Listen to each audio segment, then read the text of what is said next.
주님께서는 저와 여러분을 사랑하십니다.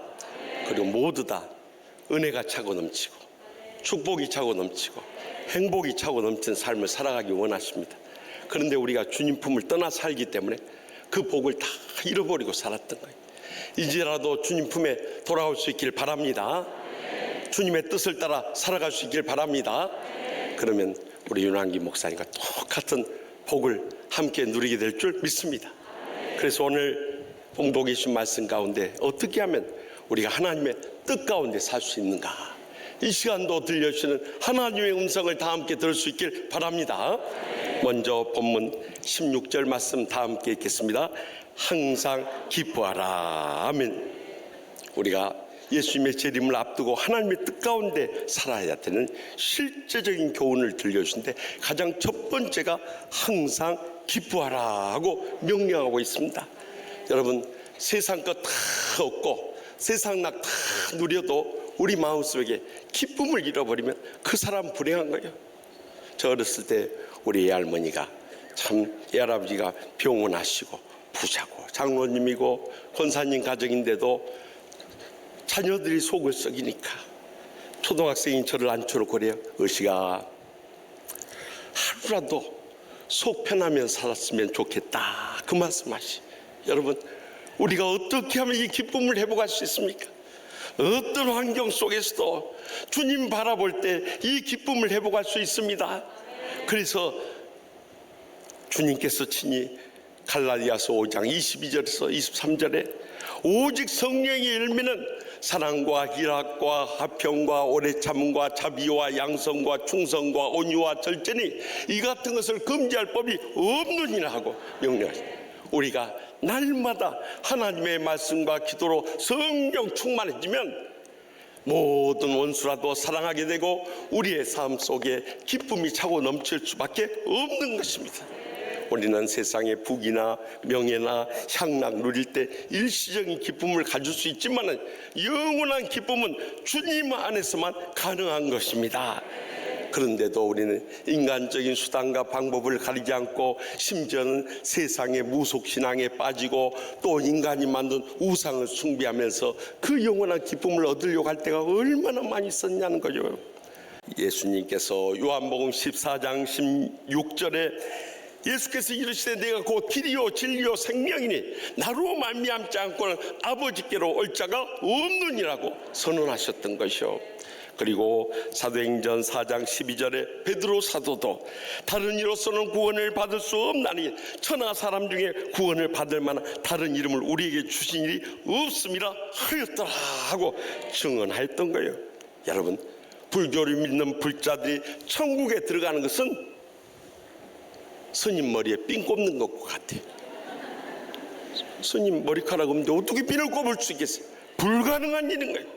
인간 스스로 아무리 고행을 하고 선행을 베풀어도 이 죄의 문제를 해결할 수 없기 때문에 우리는 영원한 천국에 이룰 수 없었지만, 예수님께서 이 땅에 오셔서 우리의 모든 죄악과 상처와 질병을 대신 졌기 때문에 우리는 믿음으로 하나님의 은혜 가운데 영원한 생명을 얻게 된 것입니다.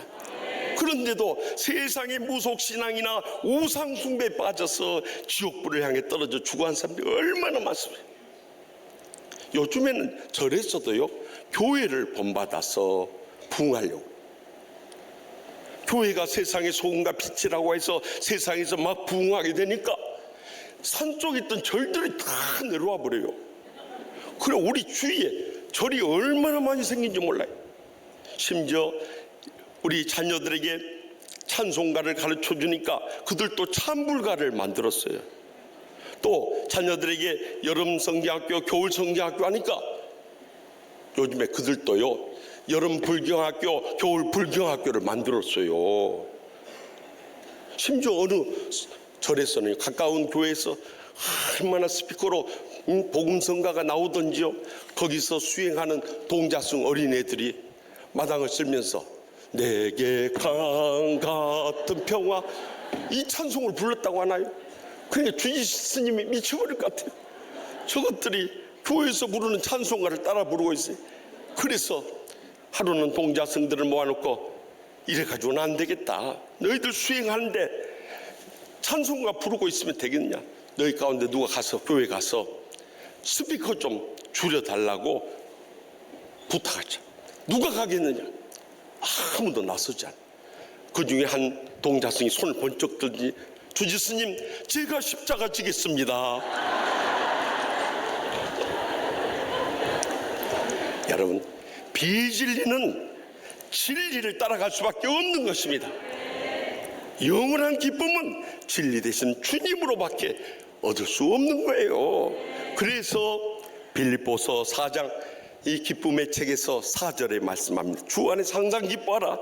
내가 다시 말하노니 기뻐하라고 명령했다.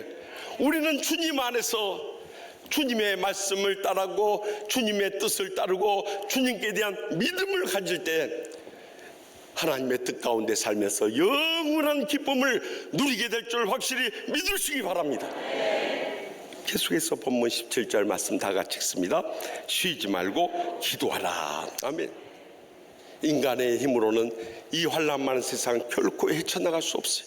그래서 기도는 이 무능한 인간이 전능하신 하나님의 도움을 받는 것이 바로 이 기도인 것입니다. 삶의 순간순간마다 이 기도의 기적이 필요하기 때문에 성경에서 딱 한 가지, 쉬지 말고 하라는 것은 이 기도뿐인 것입니다. 그렇지 않으면 어떤 인생도 시험에 빠져서 불행과 고통에서 헤어나올 수 없기 때문에 그래요. 그래서 예수님께서 십자가를 앞두고 있을 때 졸고 있던 제자들 향해서 마태복음 26장 41절에 뭐라고 주님께서 명령하셨습니까? 시험에 들지 않게 깨어 기도하라. 마음은 온유로되 육신이 약하도다. 여러분, 깨어 기도하지 않으면 다 시험 들어가지고 불행과 고통에서 헤어나오지 못하는 거예요. 그러나 깨어 기도하는 사람들은 인생의 어떠한 시험이 닥치고 불행과 고통이 닥쳐도 능히 이겨내게 되는 것입니다. 지난 23년 동안 저와 여러분이 이 기도를 통해서 얼마나 많은 기적을 체험했습니까? 얼마나 많은 질병이 치유받았습니까? 얼마나 놀라운 축복을 누리며 살아왔습니까? 여러분, 인간의 힘으로 불가능해도 하나님께서 우리 기도에 응답하시면 오늘날도 기적은 일어나는 것입니다. 그래서 에베소 6장 18절에 모든 기도와 간구를 하되 항상 성령 안에서 기도하고 이를 위하여 깨어 구하기를 항상 있으며 여러 성도를 위하여 구하라 하고 명령하셨던 것입니다. 그러므로 우리가 항상 깨어서 기도하고 구하기를 힘쓰고 쉬지 말고 기도할 때 하나님의 뜻 가운데 날마다 순간마다 하나님의 기적을 목격하고 체험하며 살아가게 될 줄 확실히 믿습니다. 마지막으로 본문 18절 말씀 다 함께 읽겠습니다. 범사에 감사하라. 이것이 그리스도 예수 안에서 너희를 향하신 하나님의 뜻이니라. 아멘.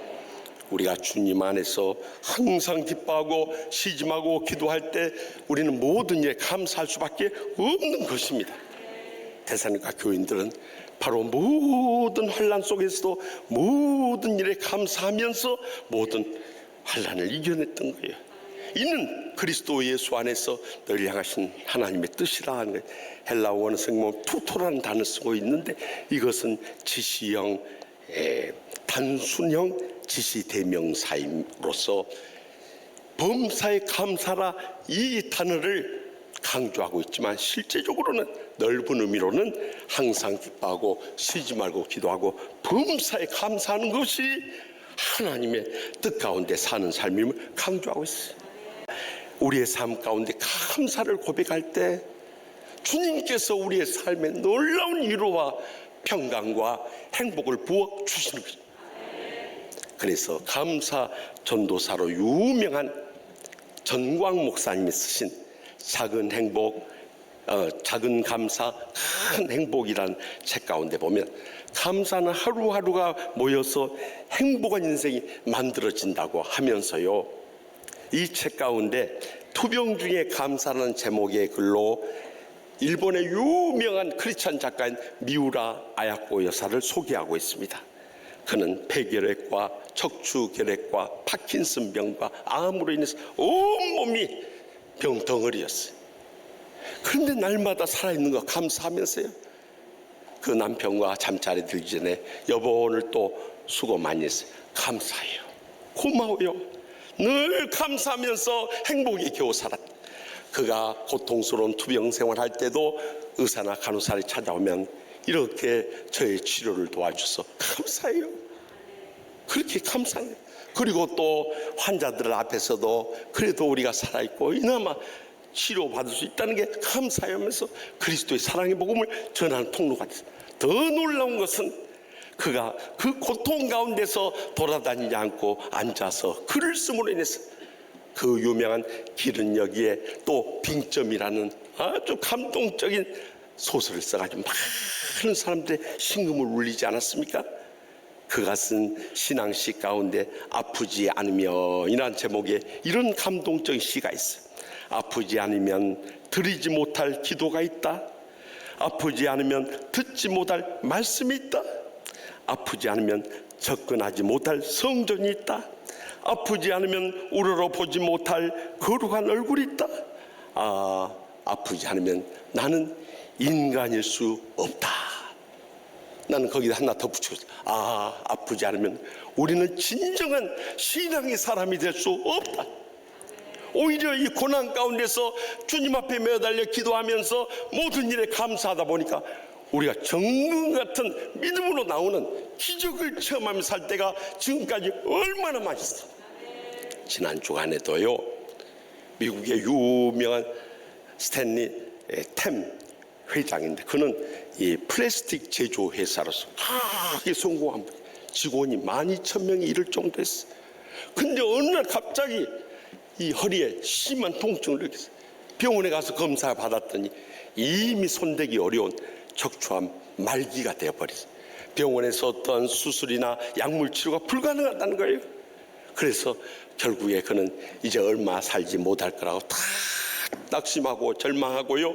결국 직장을 일을 손을 놓고 병원에도 치료 못하니까 집에서 기도하며 매달리지 않을 수 없어요. 그런데 그가 몇 달 만에 기적적으로 회사에 나타났어요. 그것도 척추암이 깨끗이 치료받아 나타난 거예요. 그래서 주위의 임원들이나 직원들이 다 축하하면서도 어떻게 이렇게 기적적인 치료를 받았냐고 물었어요. 그랬더니 스탠리 템 회장님이 고백하기를 저는 한 거 아무것도 없어요. 날마다 주님 앞에 감사 기도를 시작했어요. 하나님 아버지, 병에 걸린 것 감사합니다. 병에 걸림으로 인해서 주님 의지하고 믿음으로 일어서게 주니 감사합니다. 하나님 아버지, 죽을 병에 걸린 것도 감사합니다. 이제는 세상 것 붙잡을 것 없고 천국의 소망 가운데 살게 주니 감사합니다. 이제 주님께서 저를 불러간다 한시라도 감사합니다. 그토록 믿고 의지하며 소망 가운데 바랐던 주님을 다시 배울 수 있기 때문입니다 하면서 감사의 기도만 했는데 어느 날부터 통증이 사라지더라. 그래서 병원에 가서 검사를 받았더니 그 척추암이 깨끗이 사라진 줄 믿으시기 바랍니다. 이것이 감사의 기적인 거요. 그뿐만 아니라 그가 너무너무 감사해서 다시 회사로 돌아오자마자 그 수입의 50%를 이 살아계신 하나님의 치유의 복음 전하는데 바치겠습니다 하고, 그리고도 하나님께서 61세 때 이 병에 걸렸는데요 46년을 생명을 연장시켰어요. 100세가 넘으면서부터는 이 모든 것이 전적인 하나님의 은혜입니다 하고는 그 모든 수입을 하나님 앞에 바쳤다고 하나요. 그래가지고 금년까지 자기가 하나님 앞에 바친 헌금을 계산해 보니까 1억 5천만 불. 별로 놀라지도 않으셔요. 1억 5천만 불이라니까 1억 5천원 정도로 생각하는 모양인데 이것을 하나로 계산하면 2,250억 원에 이른 돈이요. 이제 정신이 돌아오는 모양이에요. 그뿐만 아니라 현재 107세 저렇게 건강한 몸을 유지하고 있어요. 여러분, 그 후부터 이 미국의 병원들이 이 감사요법이라는 생겨나, Thanksgiving 테라피가 생겨났어. 약물 치료, 심리 치료보다도 감사 치료가 힘이 있다는 것을 발견하게 된 거예요. 감사했더니 몸에서 엔돌핀이라고 하는 통증 완화와 면역 강화의 호르몬이 나올 뿐만 아니라 우리가 감사할 때 눈물이 핑 도는 감동을 느낄 때 다이돌핀이라고 하는 이런 놀라운 치료제가 나와가지고 엔돌핀의 4,000배 이력의 치료를 하게 됩니다. 이 얼마나 놀라운. 그래서 우리가 건강하고 행복하게 살아가는 사람들을 보면 공통점이 있는데 진짜 감사의 생활을 하는 사람들이.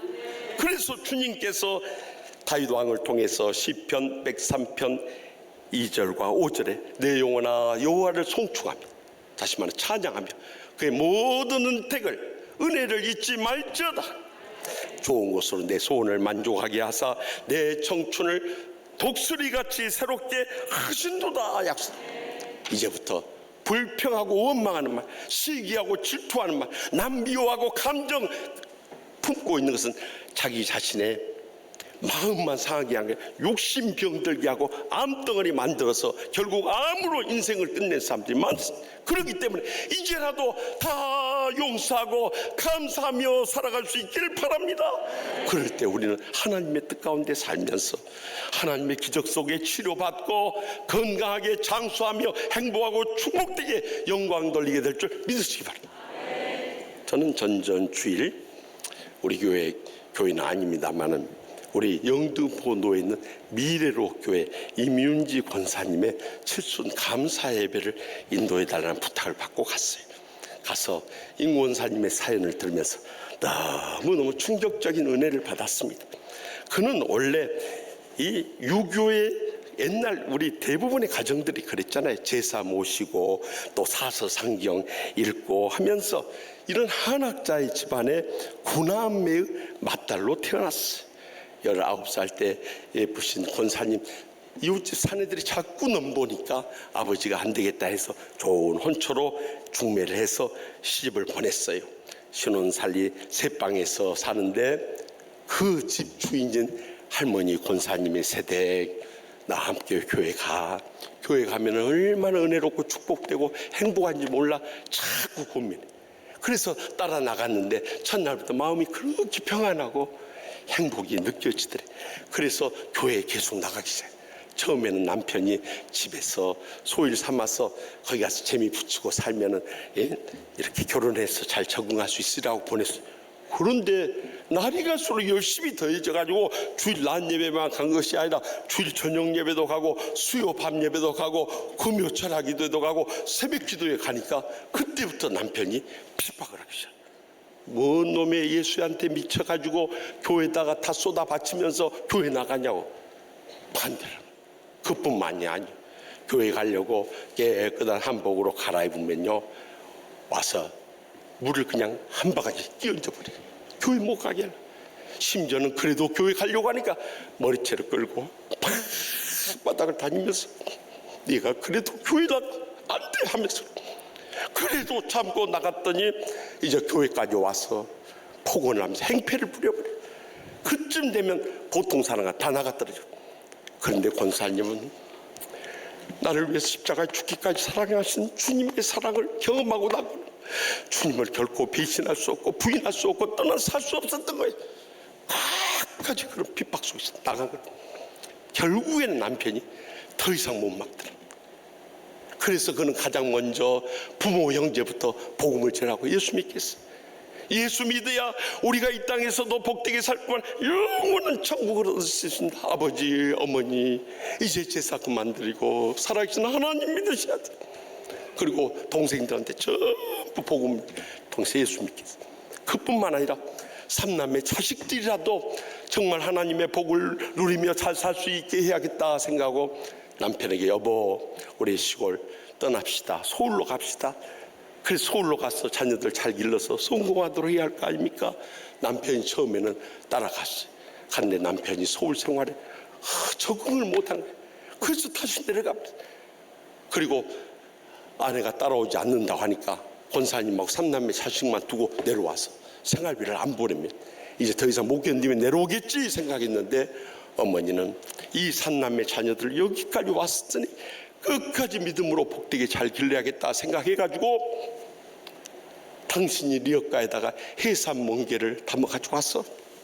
저기 종로 단성사 피칼리 극장 앞에서 파는 거예요. 근데 어느 날 이 삼남매가 밤늦게까지 기다려도 어머니가 안 돌아와요.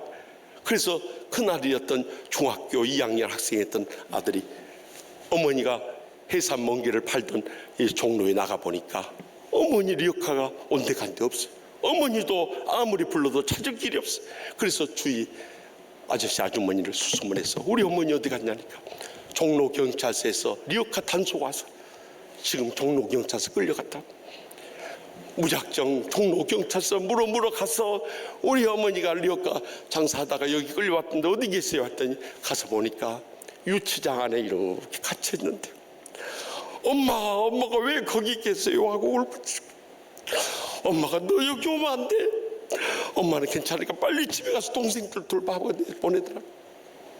그리고 후방 조치돼서 어머니가 돌아왔는데도 각가지 이 자녀들을 믿음으로 잘 길러야 된다.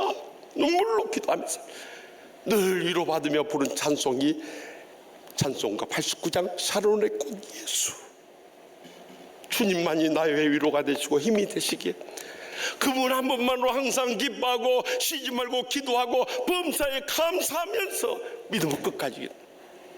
결국에 1년 동안 시골에 내려갔던 남편이 더 이상 권사님을 이기지 못하고 돌아와서 이발사를 하게 되고 나중에 예수님을 믿고 세례 순종하고 서리집사 되고 안수집사 되어서 이제 은퇴하신 다음에 내가 남은 여생 어떻게 봉사하면서 주의 복음 전할까 해서 그 사시던 집 앞에 있는 보람의 공원 또 교회에 있는 저기 구로구에 있는 공원에 나가서 노숙자들 또 연로하신 할아버지 할머니들 머리를 깎아주고 봉사하다가 하늘나라 떠나가셨어요. 그런데 이 권사님의 땀과 눈물과 희생이 결단코 헛되지 않아서 이 삼남매 자식들 위해서 40일 동안 금식을 3번씩이나 하면서 믿음으로 길렀더니 그 첫째 된 아들이 우리 교회 부목사로 있다가 미래로 교회 가서 부흥의 역사를 이끄는 유태경 목사님, 둘째 아들이 오늘 2부 예배 찬양 인도하신 유태광 목사님, 그리고 셋째 딸이 목사님 사모된 유준 사모님, 삼남매 모두 다 주의 종으로 가정으로 세울 수 있었던 거예요. 그날 가서 예배 드리면서 정말 하나님께 감사하는 찬양을 온 가족 부르자고 하면서 부른 찬송이 주의 은혜라 하는 찬송이었어요. 내 평생 살아온 길 뒤돌아보니 짧은 내 인생길 오직 주의 은혜라. 주의 은혜라, 주의 은혜라. 내 평생 살아온 길 주의 은혜라, 주의 은혜라. 다함이 없는 사랑 달려갈 길 모두 마치고 주 얼굴 볼 때 나는 공로 전혀 없도다. 오직 주의 은혜라. 이 찬송을 부르면서 어머니 권사님부터 오식시한 아들 유태경 목사님, 유태광 목사님, 유준 사모님 저까지도 같이 눈물의 감동 속에서 지금까지 살아온 지나간 인생에 하나님 아버지께 감사하며 찬양하며 영광 돌릴 수 있었습니다. 사랑하는 성도 여러분, 우리가 인생 살아오면서 앞이 캄캄한 절망의 순간도 많았고 눈물의 골짜기도 많았고 정말 죽고 싶은 그런 순간들도 얼마나 많았습니다.